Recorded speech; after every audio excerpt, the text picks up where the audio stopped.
इसके पहले हम लोगों ने लेक्चर में पढ़ा था राजक्षमा के बारे में। चरक राजक्षमा निदान से हम लोगों ने शोष निदान कुछ पढ़ा था, तो फास्ट रिवीजन थोड़ा सा उसके बारे में कुछ हम लोग करते हैं। स्टार्टिंग हमने आपको किया था, सुश्रुत का एक श्लोक लिखाया था विमर्श में, स्टार्टिंग में आया था वहाँ पे, अनेक रोगानुगतो बहुरोगा पुरोगम दुर्वेग्यो दुर्निवार शोषो व्याधिर महाबला, यह आया था।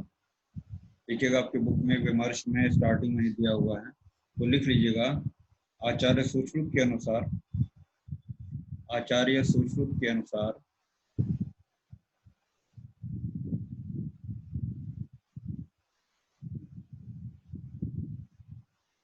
आचार्य सुश्रुत के अनुसार शोष नामक व्याधि, शोष नामक व्याधि महान बलवान है, महान बलवान है, महान बलवान है, क्योंकि यह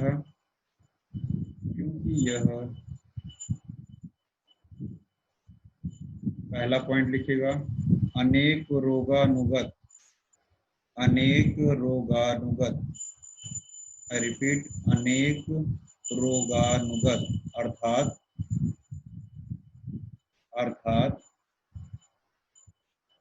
उपद्रव संज्ञक अनेक रोगों का आश्रय है। उपद्रव संज्ञक, उपद्रव संज्ञक अनेक रोगों का आश्रय है।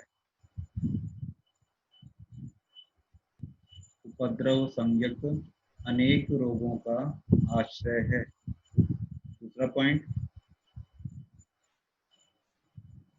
बहुरोग, बहुरोग पुरोगम, एक साथ रहेगा ये, बहुरोग पुरोगम, बहुरोग पुरोगम अर्थात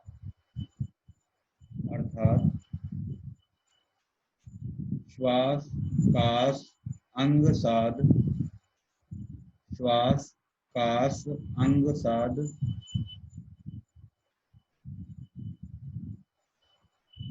श्वास कास अंग साध, कफ संश्रय, कफ संश्रय आदि, आदि रोग, आदि रोग इसमें पूर्व रूप होकर स्थित रहते हैं। आदि रोग इसमें पूर्व रूप होकर स्थित रहते हैं। मतलब ये सभी रोग जो हमने आपको बताया, ये सभी रोग इस व्याधि के पूर्व रूप में ही स्थित होते हैं, यानी कि पूर्व रूप के रूप में ही यह व्याधि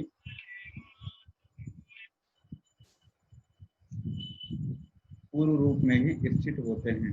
और तीसरा पॉइंट हमने क्या बताया था, दुर्विज्ञेय, दुर्विज्ञेय ज्ञानी वाला क्या रहेगा, दुर्विज्ञेय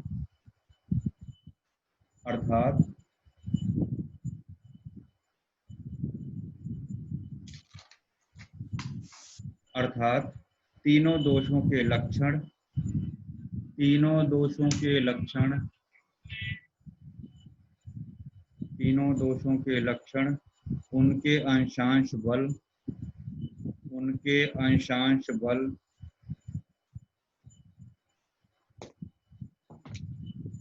अंशांश बल आदि के कारण को कठिनाई से जाना जाता है।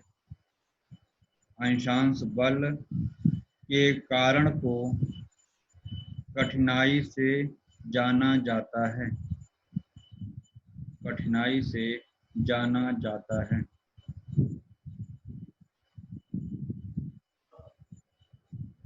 कठिनाई से जाना जाता है। फोर्थ पॉइंट इज दुर्निवार, दुर्विज्ञेयो दुर्निवारो। दुर्निवार क्या है, दोषों का उपक्रम परस्पर विरोधी होने के कारण, दोषों का उपक्रम परस्पर विरोधी होने के कारण कठिनाई से ठीक होता है, कठिनाई से ठीक होता है। कठिनाई से ठीक होता है। यह कृच्छ साध्य व्याधि है। यह कृच्छ साध्य व्याधि है।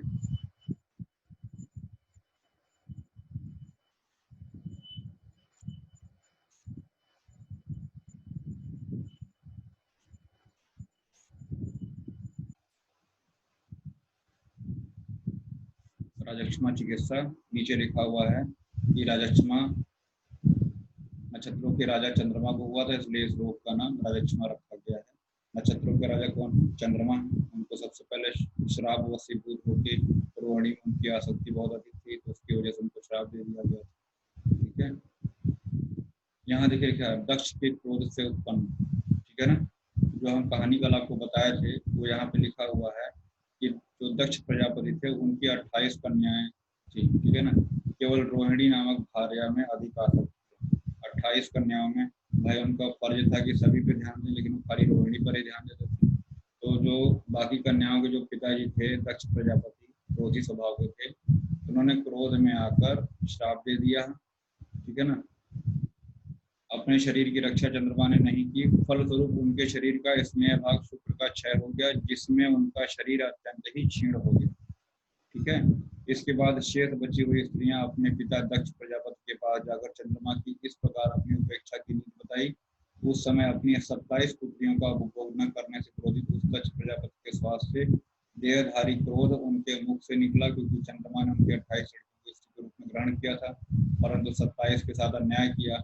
अतः अपनी स्वीकृत स्त्रियों में समता का व्यवहार न करने वाले चंद्रमा को गुरु ने शाप दे डाला। ठीक है, याद रखिएगा, श्राप दे दिया था, तो श्राप के प्रभाव के कारण उनको राजक्षमा हो गया था। तो ये कहानी याद रखिएगा 28 कन्याओं वाली। ठीक है, कल हमने आपको ब्रीफ में ये चीजें बताई थी। तो रोहिणी में आ सकती थी, कुल 28 कन्याएं थी। क्रोध किसने दिया था? दक्ष प्रजापति ने क्रोध में आकर श्राप दे दिया था। ठीक है, तो ये एक कहानी थी। यहाँ पे कुछ लिखा है राजक्षमा रोग समूह नाम चरक ने बताया हुआ अग्र प्रकरण। राजक्षमा जो है विभिन्न रोगों का एक समूह है। अनेक रोगानुगतो बहुरोगा पुरोगम, अभी हमने आपको ये एक्सप्लेन किया थोड़ी देर पहले। ठीक, तो ये लाइन भी सूत्र और वाग्भट दोनों की इम्पोर्टेंट है, याद रखिएगा। कुछ यहाँ पे योग लिखे गए हैं। अभी स्टार्टिंग में हम आपको बताते चल रहे हैं, लक्ष्मी विलास रस स्वर्ण युक्त है, कनक सुंदर रस है। सर्पी गुण चक्रदत्त का राजक्षमा में है, और चरक में अभी आगे 11वें चैप्टर में छत्तीण में बताया है। तो याद रखिएगा, सर्पी गुण दोनों आचार्यों ने बताया। जो चक्रदत्त ने बताया है वो राजक्षमा प्रकरण में है, और चरक ने छत्तीण में बताया है 11वें चैप्टर। तो सर्पी गुण का भी प्रयोग राजक्षमा में कर सकते हैं। चक्रदत्त में आया अश्वगंधादिक्वाथ राजक्षमा में, और अश्वगंधा रिष्ट जो है भैषज रत्नावली के अनुसार मूर्छा में प्रयोग किया गया है। दोनों का डिफरेंस याद रखिएगा। अश्वगंधा वाद जो है राजक्षमा में है, और अश्वगंधा रिष्ट जो है भैषज रत्नावली का योग वह मूर्छा में है। इसके अतिरिक्त कुछ और चक्रदत्त के योग हैं, निर्गुंडी घृत, एलादिमंत, रसेंद्र गुटका, अजा पंचक घृत। ठीक है ना, ये सभी यहाँ पे प्रयोग कर सकते हैं। एलादि चूर्ण है, वाई आर का मतलब होता है योग रत्नाकर, पीपी का मतलब भाव प्रकाश, तो भाव प्रकाश में वासावल्य का भी प्रयोग बताया है। ठीक है ना, तो वासावल्य एक बार पूछा भी था, वासावल्य का रोगाधिकार तो रक्त पित्त नहीं है, याद रखना। वासावल्य का रोगाधिकार राजक्षमा लगाते हैं। जनरली हमारे दिमाग में वासा जब भी आता है तो रक्त पित्त की तरफ हमारा दिमाग जाता है। ठीक है ना, याद रखिएगा वासावल्य जो है राजक्षमा में है। इसके अतिरिक्त मृगांक रस, हेम गर्भ पोटली रस, रक्त गर्भ पोटली रस, सर्वांग सुंदर रस, चूड़ामणि रस और द्राक्षा रस, ये कुछ योग यहाँ पे लिखे गए हैं। मैंने नोट्स भेज दिया है, वहां से आप इसको रिवाइज कर लीजिएगा।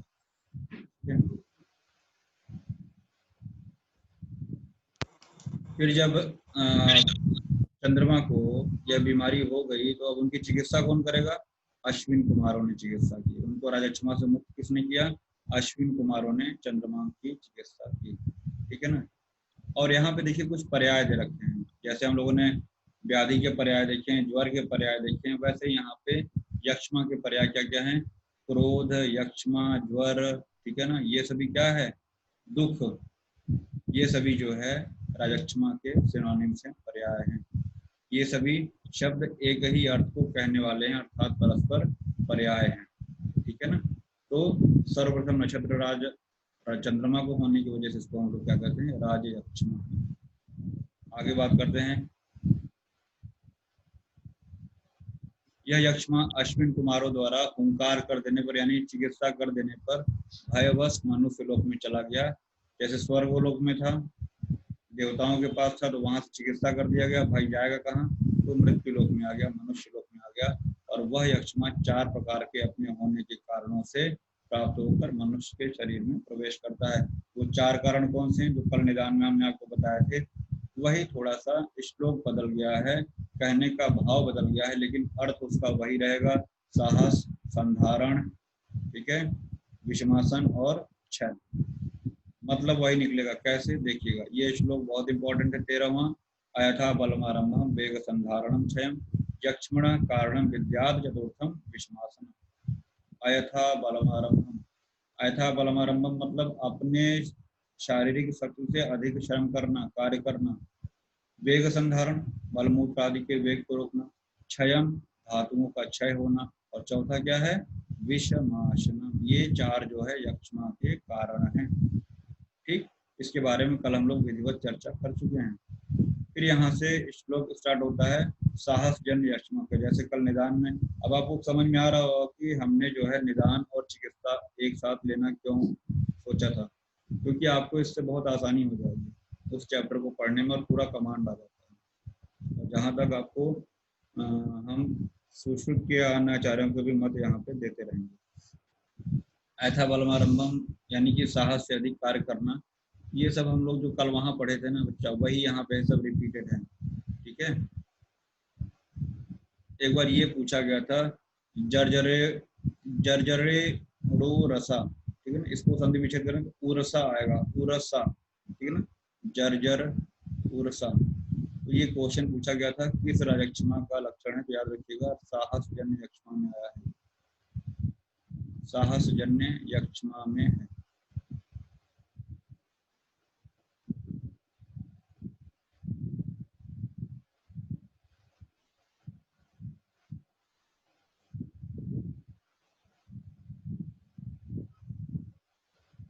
बाकी सब वही है जो वहां पे था।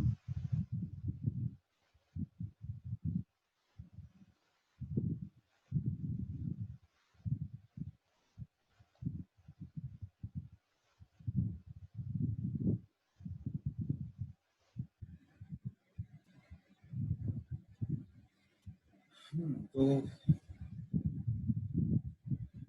कल हमने आपको बताया था कि जब साहस जन्य यक्ष्मा होता है, ठीक है ना, तो कैसे संधियों में क्या क्या लक्षण आते हैं, गले में क्या क्या होता है, और पूरा छत में अगर छत हो जाता है तो क्या क्या होता है, सब कुछ वहीं से पढ़ना है, जैसे बताया था बिल्कुल वैसे ही, ठीक है ना, कुछ भी यहाँ पे नया नहीं है।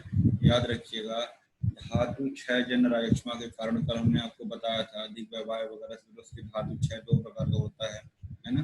धातु क्षय, एक तो रस से शुक्र तक का क्षय बताया था, और दूसरा अनुलोम और प्रतिलोम क्षय जो शब्द आया था।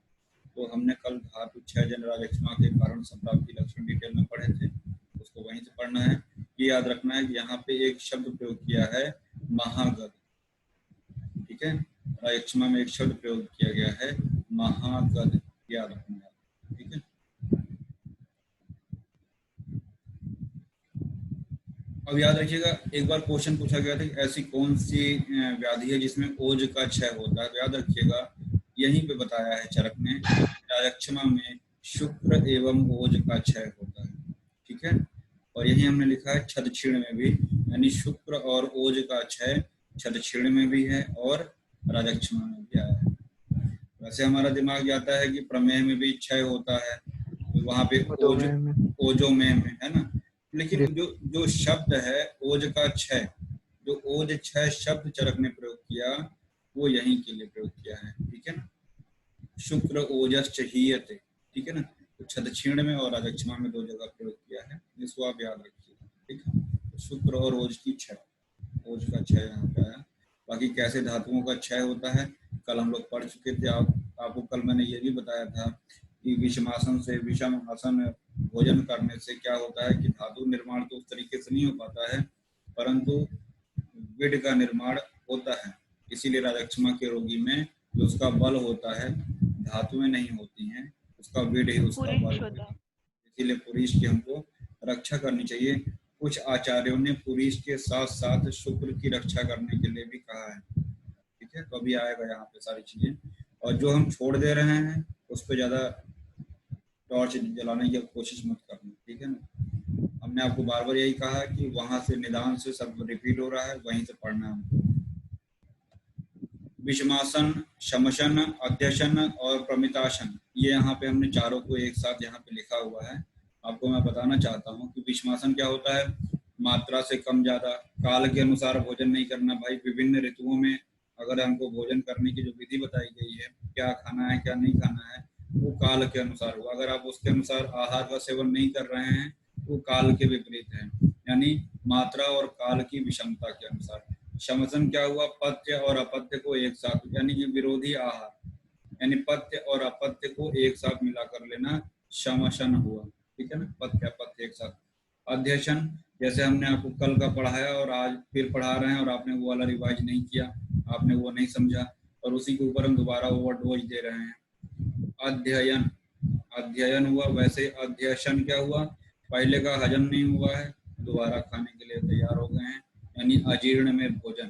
तो अध्ययन और अध्यशन दोनों का एक साथ याद रखें तो याद रहेगा कि अध्यशन क्या होता है, अजीर्ण में, यानी प्रीवियसली किया हुआ आहार डाइजेस्ट नहीं हुआ है, दोबारा भोजन कर रहे हैं तो अध्यशन हुआ। प्रमितासन क्या हुआ, डाइटिंग फॉर जीरो फिगर, नपा तुला भोजन करना, है ना, तो वो हुआ प्रमितासन, नपा तुला भोजन करना।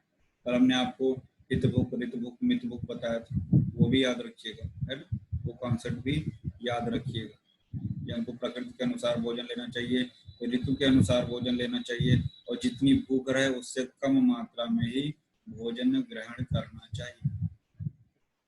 अब ये चार्ट इंपॉर्टेंट देखिए, कल हमने आपको षडरूप राजक्षमा के लक्षण बताए थे, वैसे हम आपको बताना चाहते हैं कि ये 5 लक्षण, कास, अरुचि, ज्वर, पार्श्वल और शिरशूल, ठीक है ना।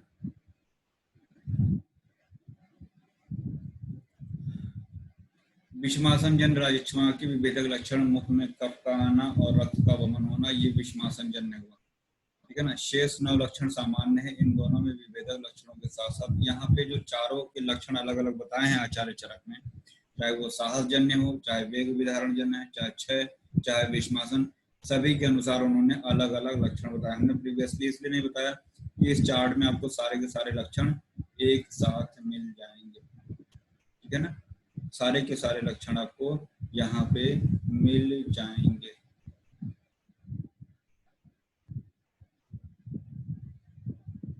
यहाँ पे जो 5 चीजें बताई गई हैं वो आपको कॉमन मिलेंगे, कास, अरुचि, ज्वर, पार्श्वल, शिरशूल, ये 5 लक्षण कॉमन मिलेंगे।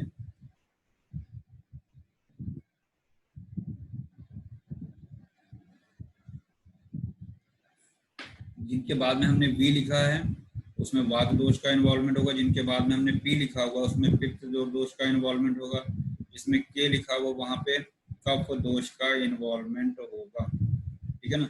अगर इन लक्षणों में भी अगर दोष पूछा जाए, हालांकि पूछा नहीं जाता है, तो आप यहाँ से दोष आंसर दे सकते हैं। जैसे शिरशूल में वात होगा, अंशताप में पित्त होगा, कास कफ डोमिनेट होगा, स्वर भेद वात, अरोचक कफ, पार्श्वल वात, रक्त वमन है तो पित्त, प्रसेक है तो कफ, ठीक है ना, ज्वर है तो पित्त, प्रतिशाय है तो कफ और वमन है तो कफ। अब ध्यान देने वाली बात क्या है कि रक्त वमन भी दिया हुआ है और वमन भी दिया हुआ है, रक्त वमन और वमन दोनों, ठीक है।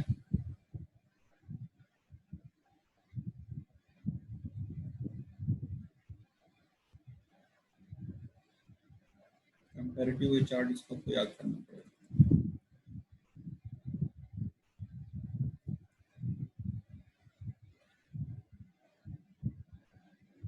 एक फार्मूला मैंने बनाया है जर्क, जर्क क्यों बनाया है वो मैं बता दे रहा हूँ। जे फॉर ज्वर होगा, ठीक है, यू फॉर क्या है, उरशूल है, आर फॉर रक्त स्टीवन, ठीक है, और के फॉर क्या है, कनकोध्वंस, ठीक है ना। ये जर्क इंपॉर्टेंट है, इसमें याद रखिएगा, जर्क साहस जन्य अक्षमा का लक्षण है, ये इंपॉर्टेंट भी है। एक आता है स्वर क्षय, क्षय है तो क्षय में चला गया, ठीक है। अब देखिए वो जो 5 कॉमन थे वो चारों में मिलेंगे आपको, जो अभी ऊपर 5 आए थे वो 5 कॉमन है, वो 5 चारों में मिलेंगे।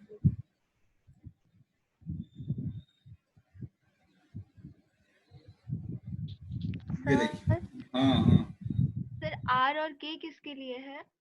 आ गया, देखो यहाँ पे रक्त स्टीवन, आर फॉर रक्त स्टीवन या रक्त मिश्रित कफ के लिए है, और के कंठोद्भंस के लिए है। ठीक है, समझ में आया? यस। फिर आया है यहाँ पे हमने लिखा है विषमासन में जो है अतिसार नहीं है। वर्चो गदो रुचि अतिसार होता है रजस्मा में, लेकिन जो विषमासन जन्य है उसमें अतिसार नहीं होता है, उसमें रक्त वमन है। देखेंगे चार्ट में, संधारण वाले में अंशावमर्द है और अंगमर्द है। अंशावमर्द अलग है, अंगमर्द अलग है, और एक वमन दे रखा है। ठीक है ना। और फिर इसके बाद देखिएगा क्षयज में क्या है, अंशताप स्वर क्षय अंगमर्द। देखिए हमने इस तरीके से बना रखा कंपैरेटिव के, अंगमर्द देखिए संधारण और क्षयज में आया, अंशताप क्षयज और विषमासन में आया। तो ये थोड़ा सा आपको होमवर्क करना पड़ेगा जैसे हमने चार्ट बनाया है। ठीक है। साक्षी स से क्या हुआ, संधारण होगा, छ से क्षय होगा, तो संधारण और क्षय में छर्दी यानी वमन नहीं है, साक्षी में छर्दी नहीं है। ठीक है। अंगमर्द 2 और 3 में है, 2 और 3 वहां पे कौन से आप जानते हैं। अंशताप किस में है, तीसरे और चौथे में है। तो ये सब याद करने का तरीका है ना। तो आपको पता करना पड़ेगा, ऑब्जेक्टिव में बेसिकली ये सब पूछा जाता है कि अंगमर्द किस किस में मिलता है, अंशताप किस किस में मिलता है। वो चीजें आपको यहाँ से जो हमने कंपैरेटिव बनाया है वो देखिएगा। प्रतिशय साहस में नहीं है। ठीक है ना। सभी में स्वर भेद है परंतु क्षय में स्वर क्षय है। अतिसार नहीं है विषमासन में, क्या है उसकी जगह, रक्त वमन है। जब पढ़ोगे उसको तब आपको ये सारी चीजें समझ में आ जाएगी। अब थोड़ा सा आगे आइएगा, पूर्व रूप हम लोगों ने वहां पे काफी कुछ पढ़ा था। ठीक है ना। यक्षमा के पूर्व रूप काफी कुछ हम लोगों ने पढ़े थे, यहाँ पे थोड़ा सा एक बार फिर देखते हैं क्या है। प्रतिशाय होगा बार बार, उसको दौर्बल्य दुर्बलता रहेगी। दोष रहित वस्तुओं में भी दोष को देखेगा, हमने कल भी ये बात बताई थी कि जहाँ पे दोष नहीं रहेगा, गलती नहीं रहेगी, उसमें भी वो गलती देखेगा। शरीर में विभत्सता का दिखाई पड़ना, शरीर के स्वच्छ रहने पर भी गंदा प्रतीत होना। प्रत्येक वस्तु को घृणा देखेगा, प्रत्येक वस्तु से उसको घृणा होगी। उचित भोजन करने पर भी बल और मांस का क्षय होना। स्त्री मध्य मांस प्रियता, स्त्री मध्य मांस प्रियता भी श्लोक पे फिर हम ऊपर जाएंगे। पेय पदार्थों में मक्षिका घुन केश तृण गिरना या दिखाई पड़ना, मतलब दिखेगा, मतलब चाय में कुछ ऐसा लगेगा नहीं, वास्तविक रूप में नहीं गिरेगा लेकिन उसको ऐसा लगेगा। Please mute, please mute. उसको ऐसा लगेगा जैसे मेरे चाय में, मेरे दूध में मक्खी गिर गई, कोई कीड़ा गिर गया, बाल का कोई टुकड़ा गिर गया, है ना। तो इस तरीके का उसको प्रतीत होने लगता है। केश और नख की अधिवृद्धि, वृद्धि होने लगी, ऐसा हमने आपको प्रमेय में भी बताया था और कहा था कि ऐसा ही राजक्षमा में, बस खाली श्लोक का फर्क है। लेकिन हिंदी अगर मीनिंग देखेंगे तो दोनों का समान है कि राजक्षमा और प्रमेय के पूर्व रूप में बाल और नाखून बहुत तेजी से बढ़ते हैं। और सपने में क्या देखता है, पक्षी पतंग टिड्डे इत्यादि जीवों से पराजित हो जा रहा है, यानी कि वो सभी जीव इसको खा रहे हैं, पराजित कर रहे हैं, मार डाल रहे हैं। हड्डी के समूह और राख के ढेर पर चढ़ना, जलाशयों का सूखना, कल भी बताए थे कि जलाशय को बिना जल का देखेगा, है ना। और जो शहर है, नगर है, उसमें किसी व्यक्ति को नहीं देखेगा, सूना सन्नाटा उसको दिखाई देगा। ये सभी पूर्व रूप चरक में बताए हैं। पर्वतों का गिरना, बाग बगीचों का सूखना, तारा समूहों का या अन्य प्रकाशमान सूर्य चंद्रमा आदि को गिरते हुए देखना, ये राजक्षमा के पूर्व रूप हैं। ऊपर चलते हैं एक बार, आपको हम देख लेते हैं।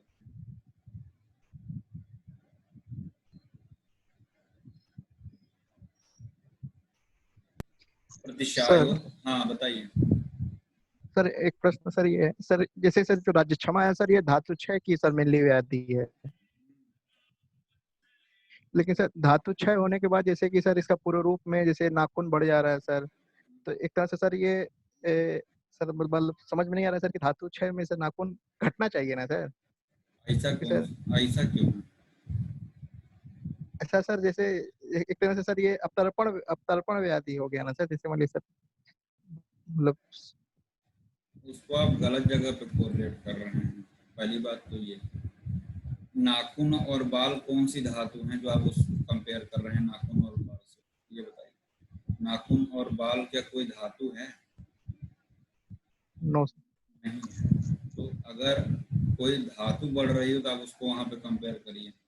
अब आप यहाँ से आपसे ये क्वेश्चन ये बनता है कि उपधातुएं बताइए जरा हमको, धातुओं की उपधातुएं बताइए और उनका मल बताइए। सर, स्तन्य, स्तन्य, आर्तव, कंडरा, सिरा, वसा, सर, त्वचा, और क्या है? जी सर। और सर उसका सार और किट भाग सर। फिर उसका अगर हम मल देखते हैं, कफ है, पित्त है, खमल है, कर्ण का मल, ठीक है ना, स्वेद है, रोमकूप है, नेत्र का जल है, इस तरीके से उसका हम मल देखते हैं। क्या कहीं पे नाखून वगैरह भी आया है यहाँ पे?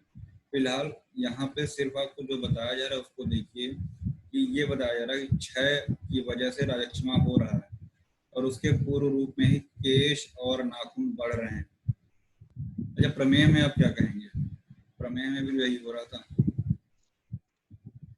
प्रमेय में क्या रीजन? सर वही मतलब सर क्षय हो रहा है तो सर उसमें सर वृद्धि ये सर अस्थि का मल केश होता है ना? अस्थि का मल केश होता है। तो यहाँ पे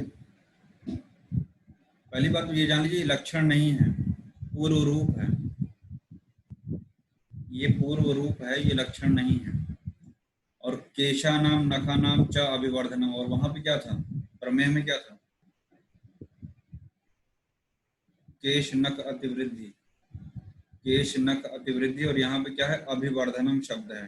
तो अभिवर्धनम जहाँ पे आया है वो राजक्षमा के लिए है, और जहाँ पे केश नक अतिवृद्धि है वो प्रमेय के लिए है। मक्षिका गुण केशानाम, कोई रिलेवेंट क्वेश्चन नहीं है वो आपका, है ना। फिर भी अगर नहीं समझ में आ रहा है तो उसको हम अलग से डिस्कस कर लेंगे, ठीक है सर। यहाँ पे उस क्वेश्चन में कोई रिलेवेंस है नहीं वैसे।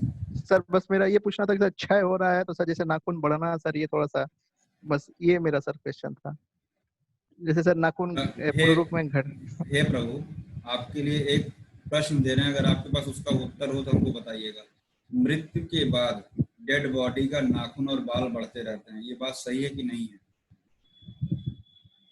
कभी पढ़ा है? अगर तंत्र में पढ़ा है? Yes sir. अगर तंत्र व्यवहार आयुर्वेद में पढ़ा है? नाखून बढ़ते रहते हैं, डेड बॉडी मृत शरीर का भी नाखून बढ़ता है। अब बताइए, मेरे प्रश्न का उत्तर ढूंढ के ले आइए तब आप मुझसे प्रश्न करिए। मृत शरीर का भी बाल और नाखून बढ़ता है, सही है गलत है? पहले बताओ। सही है सर। सही है सर।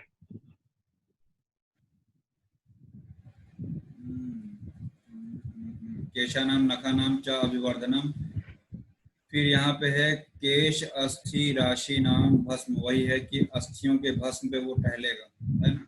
ये सब चीजें देखिएगा। और लास्ट में आया है जलाशय नाम शरानाम वनानाम ज्योतिषनाम, जलाशयों को बिना जल के देखेगा, पर्वतों को गिरता हुआ देखेगा, वनों को जलता हुआ, इस तरीके से आपने अभी देखा। इन सभी चीजों को, बाग बगीचों का सूखना, तारा समूहों का प्रकाश, सूर्य चंद्रमा अग्नि आदि को गिरते हुए देखेगा, ये सभी राजक्षमा के पूर्व रूप हैं। इसमें कुछ बहुत इंपॉर्टेंट थे, कुछ बहुत ही इंपॉर्टेंट है, मैं बता देता हूँ। उसको मोस्ट इंपॉर्टेंट करके मार्क करिएगा। स्त्री मध्य मांस प्रियता इंपॉर्टेंट है। बीभत्स दर्शनम है, इसको देख के लगता है कि हमको उन्माद की तरफ जाना चाहिए, यहाँ पे है, ठीक है। और वहां से निदान से जो था वो बाहु का परिमाण देखना, अपने हस्त को देखना, पाणी को देखना बार बार। और यहाँ से केशा नाम नखा नाम अभी, जहाँ पे अभी रहेगा वो राजक्षमा रहेगा, याद रखिएगा, ठीक है ना। ये चीजें हमने आपको बताया। तो ये जो पूर्व रूप इतना मैंने बताया, स्त्री मध्य मांस प्रेता, ये सब याद रखिएगा, इंपॉर्टेंट है। अब राजक्षमा का उद्देश्य के अनुसार लक्षण और औषधि का निर्देश करेंगे। उचित ऊष्मा रहने से शारीरिक धातुओं का उचित रूप से पाक होता है। यहाँ पे वही बात, धातु पोषण न्याय की बात कर रहे हैं, अग्नि की बात कर रहे हैं। धात्वाग्नि की प्रक्रिया होगी, भूत्वाग्नि की प्रक्रिया होगी और जठराग्नि, इन 13 प्रकार की अग्नियों का विभिन्न स्टेप पे जब एक्शन होता है तो विभिन्न धातुओं का निर्माण होता है। तो स्रोतसाम च यथा स्वेन धातु पुष्यति धातुतः, धातु पुष्यति धातुतः यूजी में पूछा जाता है ये श्लोक रख के। चैप्टर का रेफरेंस के साथ में पूरा का पूरा आपको राजक्षमा एक्सप्लेन करना पड़ेगा। धातुर पुष्यति धातुतः, ठीक, तो याद रखिएगा ये राजक्षमा के लिए है, मोस्ट इंपॉर्टेंट श्लोक है। क्या है? शारीरिक धातुओं का उचित रूप से पाक होता है और वे धातुएं अपने स्रोतों में अवस्थित रहकर एक धातु से दूसरे धातु की पुष्टि करती हैं। रसाद रक्तम ततो मांसम आपको बताया था हमने। धातु पोषण न्याय थोड़ा सा आपने पूर्व ज्ञान पे आधारित होके कैसे धातु पोषण न्याय के अनुसार एक धातु से दूसरी धातु और अग्रिम धातु बनती जाती है वो थोड़ा सा आपको यहाँ पे एक्सप्लेन करना पड़ेगा। फिर देखिएगा 40 नंबर श्लोक क्या है। यहाँ पे राजक्षमा की सामान्य संप्राप्ति बता दी है। सामान्य संप्राप्ति, अधिप्रवृत्ति संगोवा सिराणाम आमय, ऐसा करके हम लोग पढ़ते हैं। यहाँ पे देखिए हमने लिखा है संग, लिखा हुआ है यहाँ पे क्या है? संग। श्रोतसाम सन्निरोधाच रक्तादिनाम च संचयात, ये भी पूछा गया कई बार किस व्याधि के लिए है ये। एक तो जो नीचे दिए रहते हैं ना श्लोक वो बहुत खुरापाती लोग पूछते हैं, तो याद रखिएगा। एक ये है, एक शोध में बिल्कुल नीचे वो भी बहुत पूछा जाता है, जब वहां पढ़ेंगे तो बताएंगे शोध की संप्राप्ति में। तो 40वां श्लोक बहुत इंपॉर्टेंट है। स्रोतसाम सन्निरोधांच रक्तादिनाम च संचयात, जब यक्ष्मा रोग के कारणों का सेवन किया जाता है यानी निदान का सेवन किया जाता है तब होता क्या है? अग्नियां विषम हो जाती हैं जिससे आहार और धातुओं का पाक नहीं हो पाता है। विशेषकर आहार रस से कफ का निर्माण होता है। बढ़ा हुआ कफ, आप जानते हैं जब कफ बढ़ेगा तो कफ से स्रोतस अवरोध हो जाएगा। और एक चीज और बता दें, स्रोतस अवरोध होने से धातु क्षय होगा, ठीक है ना, तथा धातुओं में रहने वाली 7 धात्वाग्नियों का भी नाश हो जाता है। इसी से राजक्षमा रोग की उत्पत्ति होती है। इसी से क्या होता है? राजक्षमा की उत्पत्ति होती है।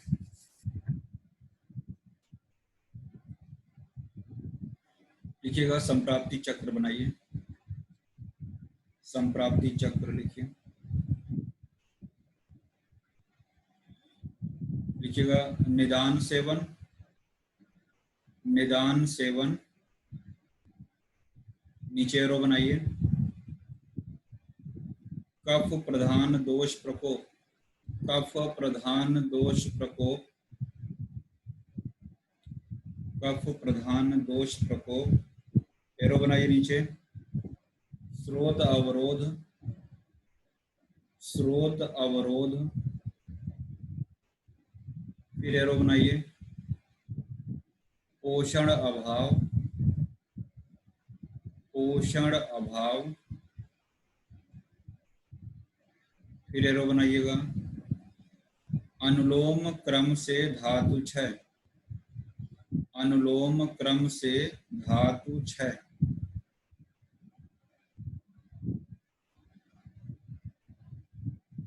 फिर एरो बनाइएगा।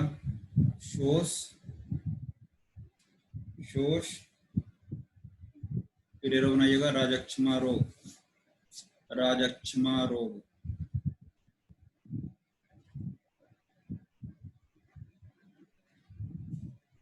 एक किसी के बगल में और बना लीजिएगा संप्राप्ति चक्र प्रतिलोम क्षय का। अतिमैथुन, अतिमैथुन ब्रैकेट में निदान सेवन, अतिमैथुन ब्रैकेट में निदान सेवन, एरो बनाइएगा। वात प्रकोप, वात प्रकोप, एरो बनाइए। प्रतिलोम क्रम से धातु क्षय, प्रतिलोम क्रम से धातु क्षय, प्रतिलोम क्रम से धातु क्षय, एरो बनाइएगा। राजक्षमा, राजयक्षमा, संप्राप्ति घटक लिखिएगा जैसे अन्य व्याधियों में लिखाया है। संप्राप्ति घटक दोष लिखिएगा इसमें। त्रिदोष, त्रिदोष,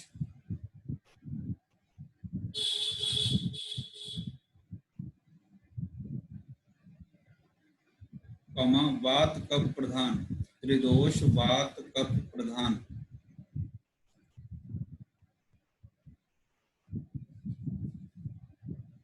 दूष्य रसादि धातुएं, रसादि सप्त धातुएं,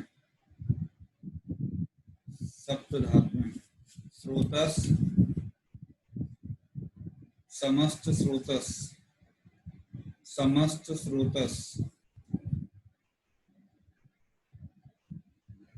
स्रोतो दुष्टि प्रकार क्या होगा? स्रोतो दुष्टि प्रकार क्या है? संग। स्रोतो दुष्टि प्रकार संग। साध्यता, साध्यता में लिखिएगा कृच्छ साध्य, कृच्छ साध्य।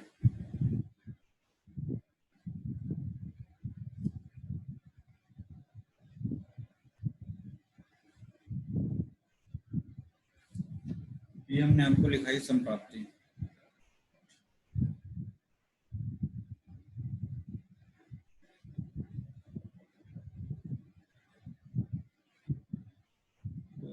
धात्वाग्नि नाश होने से राजक्षमा की उत्पत्ति हो रही है। तो याद रखिएगा इसमें मुख्य कारण मंदाग्नि भी है। धात्वाग्नि का नाश भी इसका एक मुख्य कारण हो सकता है। इसका एक मुख्य कारण क्या है? धात्वाग्नि नाश।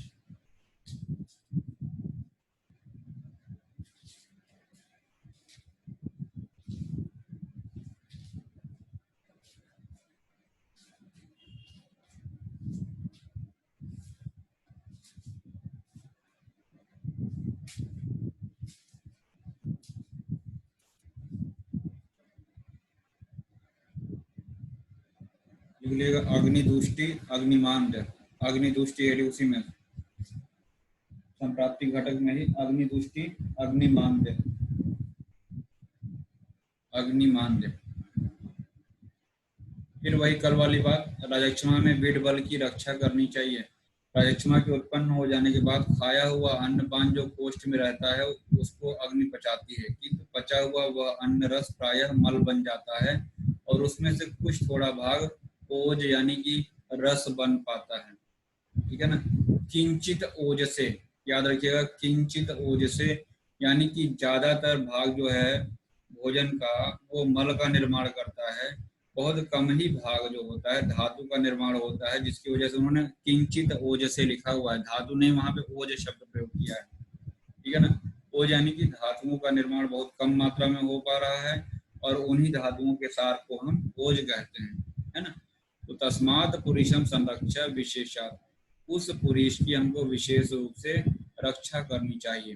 तात्पर्य यह है कि अन्न रस पूर्ण रूप से मल ही बन जाता है, आगे के रक्त धातुओं का निर्माण नहीं हो पाता है। ऐसी अवस्था में राजक्षमा रोग से पीड़ित व्यक्तियों के पुरुष की रक्षा विशेष रूप से करनी चाहिए, क्योंकि संपूर्ण धातुओं के क्षय हो जाने से पीड़ित यक्षमा के रोगियों का बल पुरुष के बल पर ही आश्रित रहता है। हमने अभी थोड़ी देर पहले बताया था कि शुक्र और मल दोनों की रक्षा करते हैं, है ना। तो यहाँ पे देखिए लिखा हुआ है बी आर, यानी जो ये श्लोक आपके विमर्श में लिखा हुआ है बी आर मतलब भैषज रत्नावली का है। ये श्लोक भैषज रत्नावली का है। शुक्रायतम बलम पुंसाम मलायतम तु जीवनम तस्माद यत्नम संरक्षेत यक्षणो मल रेतसी, मतलब मल और रेतस यानी शुक्र की रक्षा करनी चाहिए। रेतस जो होता है शुक्र का सिनोनिम होता है, यानी कि भैषज रत्नावली में कहा गया है शुक्रायतम तु बलम पुंसाम मलायतम तु जीवनम। शुक्र जो होता है बल होता है और उसका जो मल होता है यानी पुरुष में क्या कह रहे हैं उसका जीवन होता है। तो याद रखिएगा किसको बल कह रहे हैं भैषज रत्नावली और किसको उसका जीवन कह रहे हैं। शुक्र जो है उसका बल है और उसका जो मल है वो उसका जीवन है, और इन दोनों की यक्षमा के रोगियों में रक्षा करनी चाहिए। वहां पे हमने लिखा है बीपी ने उल्टा बताया है। बीपी मतलब भाव प्रकाश ने क्या कहा, शुक्र को मल कह दिया है, सॉरी शुक्र को जीवन कह दिया है और मल को क्या कह दिया है, बल कह दिया है, यही उल्टा कहा है। ठीक है ना। मलायतम तु बलम पुंसाम शुक्रायतम तु जीवनम, ऐसा करके वहां पे श्लोक आया है। भाव प्रकाश ने उसी को उल्टा कह दिया है। बल कौन है जीवन कौन है थोड़ा सा अपोजिट कर दिया है बस। ठीक है ना। तो याद रखिएगा ये भी क्वेश्चन पूछा जा चुका है, क्यों जहां लिखे रहते हैं यानी कि क्वेश्चन पूछा जा चुका है। फिर रसः स्रोतः रुद्धेषु स्वस्थानस्थो विदहि। सर बताओ।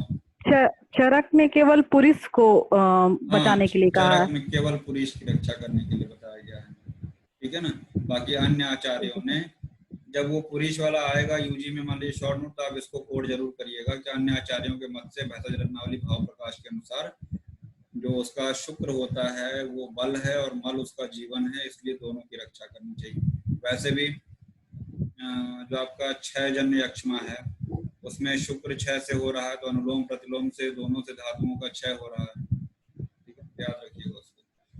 ये भी क्वेश्चन पूछा गया है यूजी में कई बार। रस स्रोतेषु रुद्धेषु स्वस्थानस्थो विदह्यते, स्रोतों के रुक जाने पर, मैंने भी आपको लिखाया है कि निदान सेवन से धातु दोष प्रकोपित होता है, विशेष रूप से कफ, उससे स्रोतस का अवरोध हो जाता है। तो स्रोतस के रुक जाने पर रस अपने स्थान में रहता हुआ बढ़ता है और वह बढ़ा हुआ रस अनेक रूप में होकर कास के वेग से ऊपर आता रहता है। इसके बाद 6-11 व्याधियां उत्पन्न होती है। यहाँ पे षड रूप राजक्षमा की बात हो रही है, एकादश रूप राजक्षमा की बात हो रही है। तो सिर्फ इतने से आपको पकड़ना है, ये राजक्षमा के संदर्भ में आया है। रसः स्रोतेषु स्रोतसु रुद्धेषु स्वस्थानस्थो विदह्यते, ठीक है ना। विदह्यते देखते ही आपका दिमाग रक्त पित्त की तरफ जा सकता है, ज्वर की तरफ जा सकता है, परेशान मत होइएगा, ठीक, इसीलिए समझा रहा है इसको। एकादश रूप राजक्षमा यहाँ पे इन्होंने, ठीक है ना, कासो संतापो वैश्वर्जुर पार्श्वरुजा छर्दनम रक्त कपयो श्वास वर्चो गदवरुचि रूपान्य एकादशान्य, हमको तो श्लोक याद है, ठीक है ना।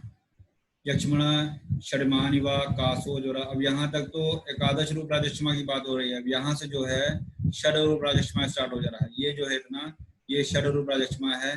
कासो ज्वर पार्श्वशूला स्वर वर्चो गदो अरुचि, ये जो है इतना षड रूप राजक्षमा है। और कासो संतापो वैश्वर ज्वर पार्श्वरुजा छर्दनम रक्त कपयो श्वास वर्चो गदो अरुचि, ये एकादश रूप राजक्षमा के लक्षण हैं। आपको इसको याद करना पड़ेगा बच्चा, षड रूप और एकादश रूप। त्रिरूप राजक्षमा में क्या बताए थे कल?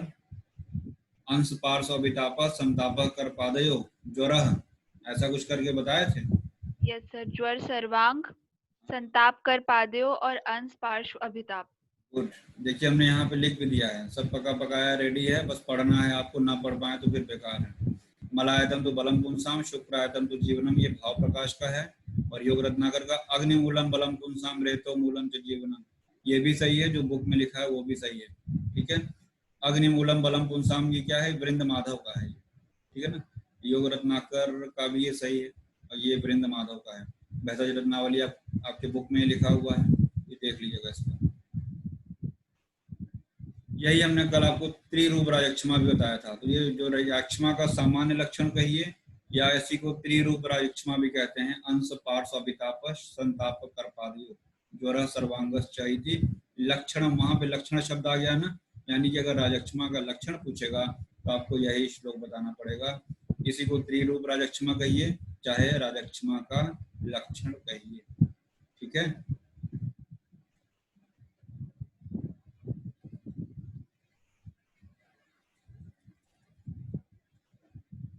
स्वर भेद की बात करते हैं। अब यहीं पे इन्होंने यक्ष्मा के लक्षण बताने के बाद स्वर भेद का यहीं पे वर्णन कर दिया है, ठीक है ना। स्वर भेद जो हार्सनेस ऑफ वॉइस, जिसको मॉडर्न में कंपेयर कर सकते हैं, 6 भेद बताए हैं स्वर भेद के। विपकर्ष, विपकर्ष नहीं, सन्निपात नहीं, याद रखिएगा। वात पित्त कफ और रक्त तो है, कास और पीनस जन्य। वात पित्त कफ रक्त है, फिर कास के वेग से और पीनस के वेग से, इस प्रकार के 6 स्वर भेद बताए हैं। सुश्रुत वाग्भट में स्वर भेद के वहां भी 6 भेद आए हैं। BPKS रक्तज नहीं है, रक्तज देखिएगा चरक, चरक में आया है, ठीक है। और सन्निपातज सुश्रुत में आया है। मैंने एक ट्रिक लिखा है, सक्षम, यानी सुश्रुत में वात पित्त कफ के बाद सक्षम बोला है। स से सन्निपात, छ से क्षयज और मा से मेदज। तो ये सुश्रुत और वाग्भट के अनुसार 6 जो है स्वर भेद हो गए। बाकी चरक के अनुसार, रेफरेंस याद रखिएगा, चरक में स्वर भेद राजक्षमा के वर्णन के साथ में ही बताया है। यहाँ पे कुछ बातें और बताई गई हैं। अब जैसे स्वर भेद की बात चली रही है, तो स्वर भेद में वातज स्वर भेद में क्या होता है? गर्धव, यानी गधे के समान आवाज निकलती है। और इसमें गुड़ और ओदन का प्रयोग करते हैं। ओदन मतलब भात। वातज स्वर भेद में गुड़ ओदन का प्रयोग है। और एक चीज बता दें, चरक चिकित्सा 26 त्रिमर्मी चिकित्सा में आपको स्वर भेद के 5 भेद मिलेंगे। यानी कि राजक्षमा प्रकरण में 6 स्वर भेद बताए और 26वें चैप्टर में यानी त्रिमर्मी चैप्टर में जो हम लोग आगे पढ़ेंगे वहां पे स्वर भेद के 5 ही भेद बताए हैं। वहां पे विपकर्ष है। विपकर्ष मतलब वात, पित्त, कफ, रक्त और सन्निपात। 26 में 5 हैं और राजक्षमा में कितने हैं? 6 हैं, याद रखिएगा। काश्यप ने स्वर भेद 8 प्रकार के बताए हैं, यहीं पे लिखा हुआ है, इसको भी जान लीजिए। काश्यप के अनुसार स्वर भेद 8। यक्ष्मा रोग में रक्त स्खलन का कारण। यक्ष्मा में रक्त स्खलन क्यों होता है? जब स्प्लिटिंग करता है तो रक्त क्यों निकलता है? शरीर के अत्यंत दुर्बल या कृषित हो जाने पर जब रोगी विषमासन करता है तो उत्क्लिष्ट यानी उभरा हुआ तथा संचित कफ और रक्त के साथ कंठ से निकलता है। यहाँ पे रक्त स्खलन का मुख्य कारण इन्होंने विषमासन को बताया है, ये इंपॉर्टेंट है, इसको याद रखिएगा। ठीक है, रक्त स्खलन का मुख्य कारण विषमासन बताया, यानी विषम भोजन करने से क्या करेगा? संचित कफ रक्त के साथ कंठ से निकलता है, यानी कि निकलता कफ है, किसको लेके निकलता है? रक्त को साथ में लेके निकलता है।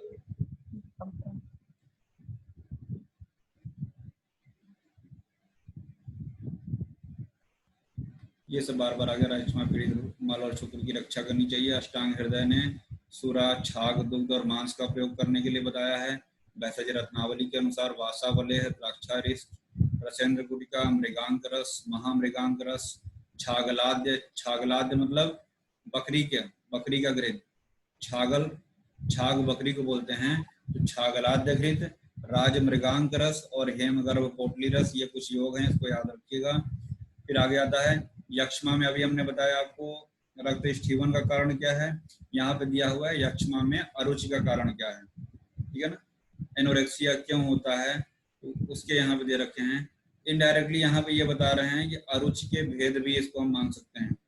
ठीक है ना, यक्ष्मा रोगियों की जिह्वा और हृदय में आश्रित वात, कफ, पित्त, फिर सन्निपात और मन मतलब कोई चीज खाने का मन नहीं हो रहा है, आपके विपरीत, मन के विपरीत कोई चीज सामने आ रही है तो उससे भी तो अरुचि हो जा रही है ना।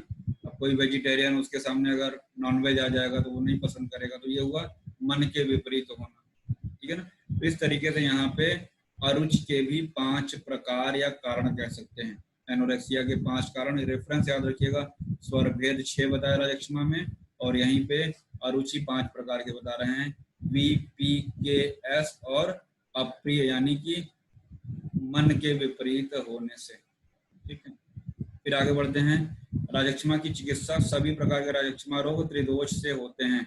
सर्व त्रिदोष जो यक्ष्मा दोषाणाम तो बलाबलम, अतः वैद्य को चाहिए कि यक्ष्मा रोग में दोष के बल अबल का विचार करके अवस्था के अनुसार यक्ष्मा रोग की चिकित्सा करें। वैसे भी जानते हैं परीक्षा करके ही परीक्षा कारणों ही कुशलाः भवन्ति, वही वैद्य कुशल होता है जो व्याधि की, रोग की और रोगी की अच्छी प्रकार से परीक्षा करके चिकित्सा करे। सभी यक्ष्मा जो हैं त्रिदोषज होते हैं, ये आपको ध्यान रखना है, और अच्छी प्रकार से परीक्षा करके दोषों की उसी के अनुसार आपको चिकित्सा करनी है।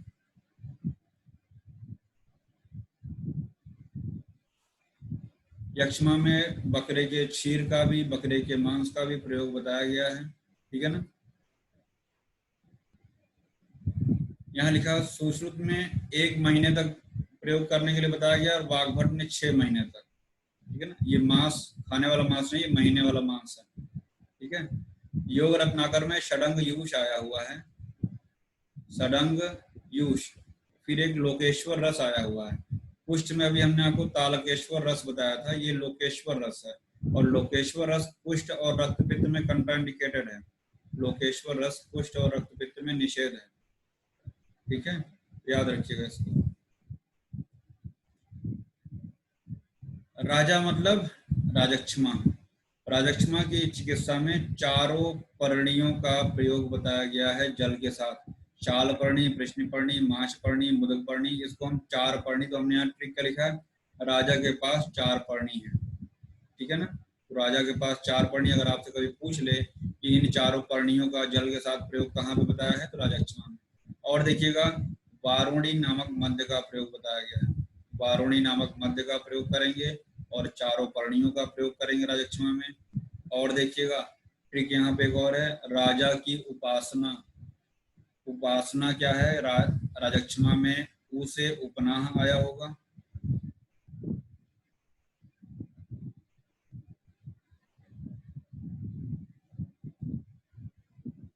हाँ, यहाँ नहीं है। शंकर स्वेद विधिनाम कंठम पार्श्व रचरण, शंकर स्वेद से विधि पूर्वक कंठ पार्श्व छाती और सिर का स्वेदन करना चाहिए। यहाँ शंकर स्वेद आया है, यहाँ स से शंकर है, उपना भी आएगा और नाड़ी स्वेद भी आएगा, सारे स्वेद आएंगे। ये उपासना अगर लिखा है तो उसका कोई ट्रिक है, अभी देखते हैं, आगे आएगा, अभी आगे आएगा। हाँ, प से परिषेक स्वेद हुआ, ना से नाड़ी स्वेद हुआ, ठीक है ना। उपासना अगर लिखा है तो सारे जितने स्वेद और राजक्षमा में किस किस स्वेदन का प्रयोग किया गया है वो सब यहाँ पे आ गया। तो उपासना याद रखिएगा, ठीक है ना। उपना स्वेद ये आया ना, उपना स्वेद, उपना स्वेद, पा से प्रस्तर स्वेद, परिषेक स्वेद, ना से नाड़ी स्वेद और स से शंकर स्वेद। तो ये चार स्वेद उपासना से याद रखिएगा। यक्ष्मा में, राजा में पर्णी भी है, वो भी याद रखिएगा। फिर यहाँ पे लिखा हुआ प्लीहोदर में वर्णित षटपल घृत सुश्रुत, शिला जतु और क्षीर का प्रयोग बताया है सुश्रुत ने, नागबला और क्षीर का प्रयोग बताया है सुश्रुत ने। क्षीर षटपल घृत हम लोगों ने कफज गोल में अभी पीछे पढ़ा था, क्षीर षटपल घृत, और सुश्रुत ने षटपल घृत बताया है राजक्षमा में। तो देखिए, हमने अभी आपसे कहा कि हम सुश्रुत वाले योग भी आपको बताते चलेंगे। ये कुछ योग सुश्रुत के आपके नोट्स में हैं, तो याद रखिएगा। क्षीर षटपल घृत कफज गोल में आपने पीछे भी पढ़ा था। नस्य का प्रयोग भी करते हैं यक्ष्मा रोग से पीड़ित रोगियों के शिराशूल, पार्श्वशूल, अंशशूल में आवश्यकता अनुसार नस्य, धूमपान इत्यादि का प्रयोग करेंगे। और शिरावेद का भी प्रयोग कर सकते हैं, रक्तमोक्षण का भी प्रयोग बताया है, ठीक है ना। रुधिरम तस्य निर्हरेत, शिरा पार्श्वशूलेषु रुधिरम तस्य निर्हरेत, इतना ही रख के पूछ लीजिएगा किस व्याधि में बताया है, तो आपको हवा नहीं लगेगी। तो याद रखिएगा, ये भी राजक्षमा के लिए आया है, रक्तमोक्षण कराने के लिए। प्रपोंड्रिकादि लेप, याद रखिएगा, प्रपोंड्रिकाद्य लेप है, ये आपको वाद रक्त में भी मिलेगा, शिराशूल में भी मिलेगा। बहुत इंपॉर्टेंट लेप है, इसमें जो है, ठीक है, कंटेंट अलग अलग हो जाते हैं लेकिन नाम एक ही है। कंटेंट जो शिरा रोग में हम लोग पढ़ेंगे शिराशूल में, उसका कंटेंट अलग है, शायद वाद रक्त वाला कंटेंट अलग है, लेकिन नाम उन्होंने प्रपोंड्रिकादि लेप दिया हुआ है। चंदनादि तैल, अभी हम लोगों ने पीछे पढ़ा हुआ था ज्वर में, ज्वर रोग में जो पढ़ा था चंदनादि तैल, उसी चंदनादि तैल की यहाँ पे जिक्र कर रहे हैं। ज्वर रोग में दाह शांत्यार्थ बताया गया। चंदनादि तैल से 100 बार जल में धोए हुए घृत से अभ्यंग करना चाहिए। या तो चंदनादि तैल से आप अभ्यंग करिए, या तो आप शतधौत घृत से आप वहां पे उसको अभ्यंग कराइए। तो दोनों याद रखिए, चंदनादि तैल और शतधौत घृत, ठीक है। अगला है वमन और विरेचन। यक्ष्मा रोग से पीड़ित जिन रोगियों में दोषों की अधिकता, याद रखिएगा दोषों की अधिकता, बहुदोष संशोध कुष्ठी, याद आ रहा है, कुष्ठ में भी ऐसे ही था कि बहुत अधिक दोष हो जाने पे संशोधन कर्म करना चाहिए। वैसे यहाँ पे कह रहे हैं दोष अधिकानाम वमनम शक्ष्यते, दोनों कुष्ठ का और राजक्षमा का श्लोक याद